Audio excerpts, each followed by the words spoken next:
پڑی ہے اور اس کی مختصر تفصیل کرتا ہوں. یہ جو آیت پڑھی ہے ان اللہ وملائکتہ یصلون علی النبی یا ایھا الذین آمنوا صلوا علیہ وسلموا تسلیما. اس آیت کریمہ میں اللہ تعالیٰ نے اپنے پیغمبر پر ضرور پڑھنے کا حکم دیا ہے.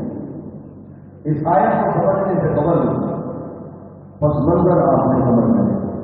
بیک گراؤنڈ شان نزول پس منظر کیا ہے, کون سے حالات میں یہ آیت نازل ہوئی ہے. یاد رکھیں نبی پاک اسلام نے حضرت زینب کو اپنا منہ بولا دے کر بنایا اور یہ زینب غلام تھے.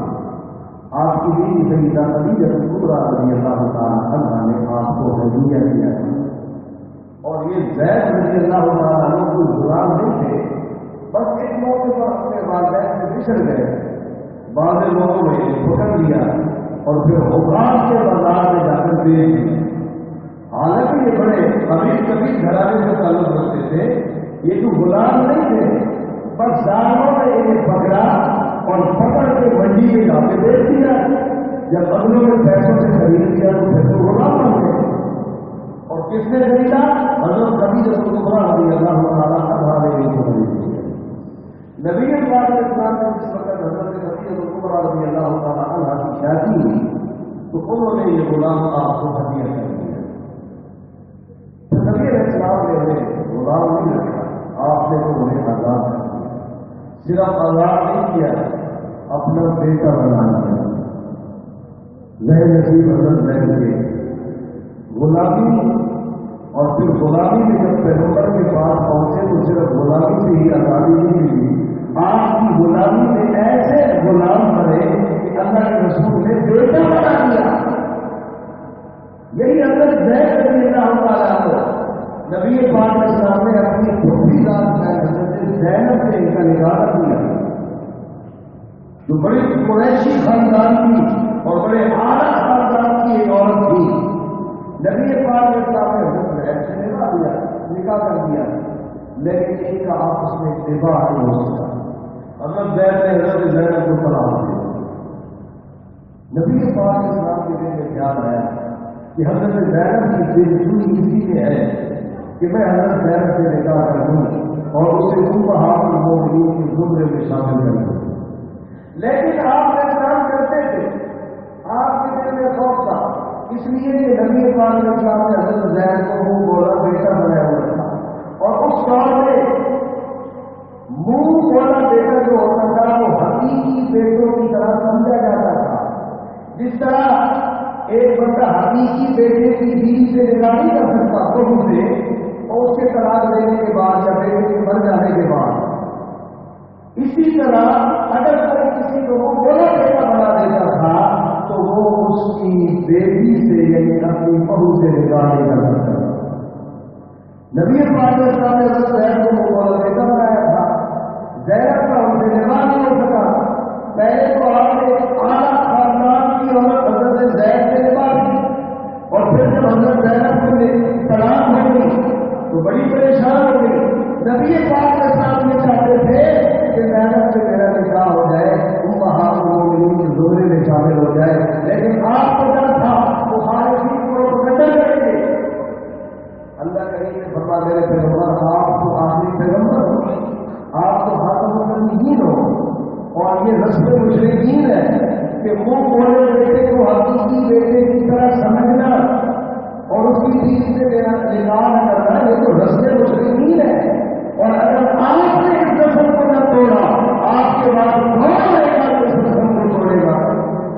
آپ تو آخری نبی ہے, اس لیے ہم نے یہ رسم آپ سے ہی توڑوانی ہے. آپ زینب سے نکاح کریں. نبی پاک علیہ السلام نے پوری جرأت اور استدلال کے ساتھ حضرت زینب سے نکاح کر لیا.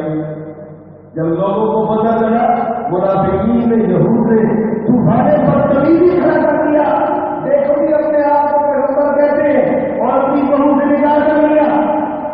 لیکن اس کے باوجود نبی پاک علیہ السلام پوری جرأت اور استدلال سے ڈٹے رہے.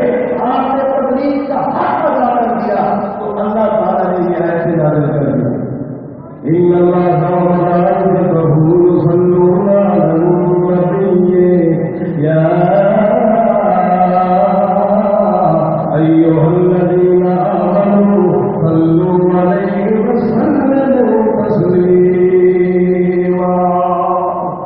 اللہ فرماتے ہیں بے شک اللہ پاک اور اس کے فرشتے یصلون علی النبی اپنے نبی کو خراج تحسین پیش کر رہے ہیں، شاباشی دے رہے ہیں۔ اس پیغمبر نے چونکہ ایک رسم کو توڑ دی ہے اور رسم کو توڑنا کوئی آسان نہیں ہوتا۔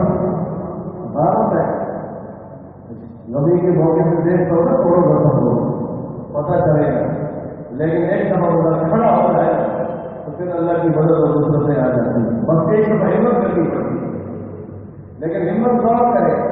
ہندوؤں نے تو ہمت نہیں کرنی، مسلمانوں نے کرنی ہے۔ جو اپنے آپ کو پیغمبر کا محب کہتا ہے، پیغمبر کے عشق کے دعوے کرتا ہے، اپنے آپ کو کلمہ پڑھ کے پیغمبر وسلم کی رسالت کا اقرار کرتا ہے، امتی اپنے آپ کو کہتا ہے، اس نے ہی تو ہمت کرنی ہے نا بھائی۔ کون ہمتیں کرے گا؟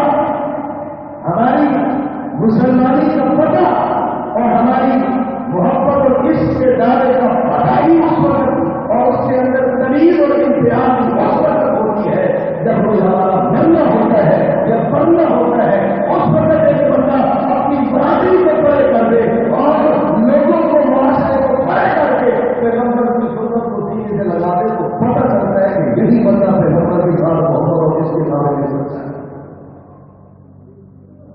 اللہ نے بتایا کہ پیغمبر نے اتنی عظیم رسم کو توڑا ہے، اس لیے اور اس کو اے ایمان والو پیغمبر کو شاباشی دو۔ یصلون علی النبی کا یہ معنی ہے کہ اس پیغمبر کو خراج تحسین پیش کرو۔